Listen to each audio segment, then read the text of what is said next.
So another major headline of the day, John Bolton is breaking his silence after FBI's raid of his home and office in a probe for sending classified material, allegedly at this point, to his family and wife. In an op-ed for the Washington Examiner, Bolton, who they published this, wrote, President Donald Trump's Ukraine policy is no more coherent today than it was last Friday when his administration executed search warrants against my home and office, collapsing in confusion, haste, in the absence of any discernible meeting of the minds among Ukraine, Russia, several European countries, and America. Trump's negotiations may be in their last throes along with his Nobel Peace Prize campaign. Okay, I'm the guy who's never solved any peace ever in his life and only contributed to more wars. Peter Navarro, Senior Counselor for Trade and Manufacturing. Sir, you released a scathing op-ed on Bolton today. What say you? Dr. Strangelove with a mustache, that's what I say. I served with Bolton.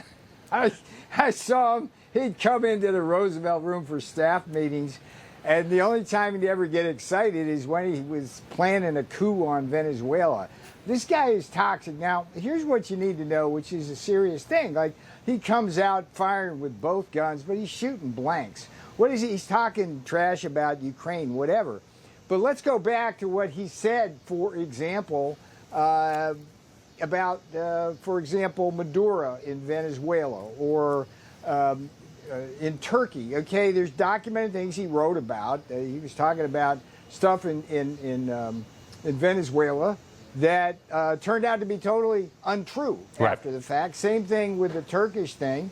What he'd do, and I'd see him do this, he was like, what's the other one? The Unabomber, right? He'd like these, you see him writing all these notes all the time. I mean, you can't do that in places like the Situation Room and in national security conferences with world leaders and not do anything but shred them after, because those are classified documents. So who knows what happens? But here's what you need to know. Here's what you need to know. When the courts ruled about whether he could publish his book, they let him do it because the judge, Royce Lamberth, said the horse was already out of the bounty. He'd leaked all sorts of stuff, 2,000, 100,000 copies in print all over the place. But what the judge clearly said was two things. One is that Bolton jeopardized national security, likely jeopardized national security, gambled with national security. And he also said that the suit against Bolton would likely succeed on the merits. So you can bet your bippy if Donald Trump had won a second term at the time, that case would have gone forward to fruition.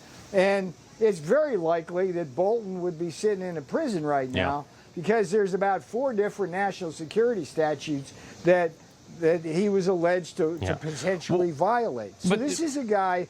Go ahead, Peter. The other thing that a lot of people don't know is that this guy's never met a war he doesn't like, and having been fought wars, I hesitate to get into him, but he held the office at the State Department under Bush that wrote the policy and contributed to the science of going into Iraq under WMDs. People don't remember that. Yeah.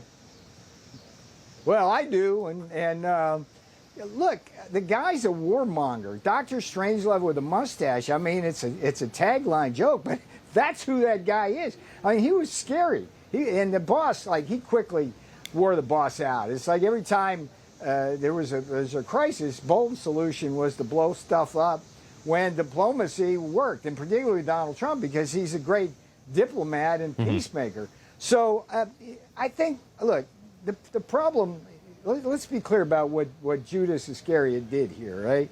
He published his book in the middle of the 2020 presidential election. And the impeachment. And he goes on CNN, and he goes on CNN and all these left-wing networks. He makes all these accusations, which after the election turn out to be full of bluster and BS.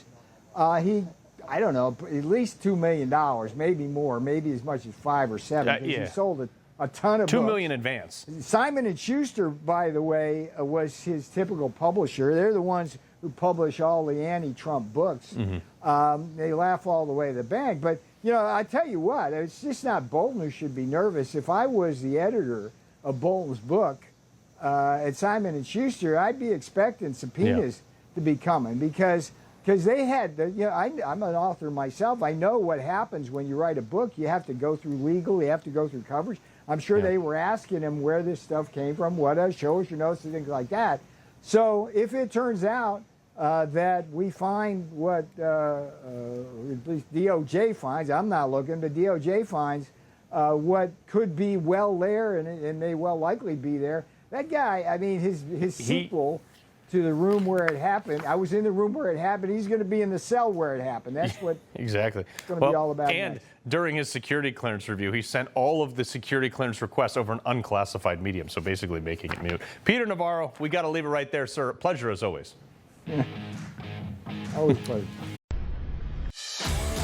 He loves the Constitution.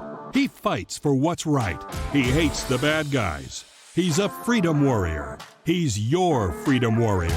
Watch Cark Higbie every weekday on Newsmax.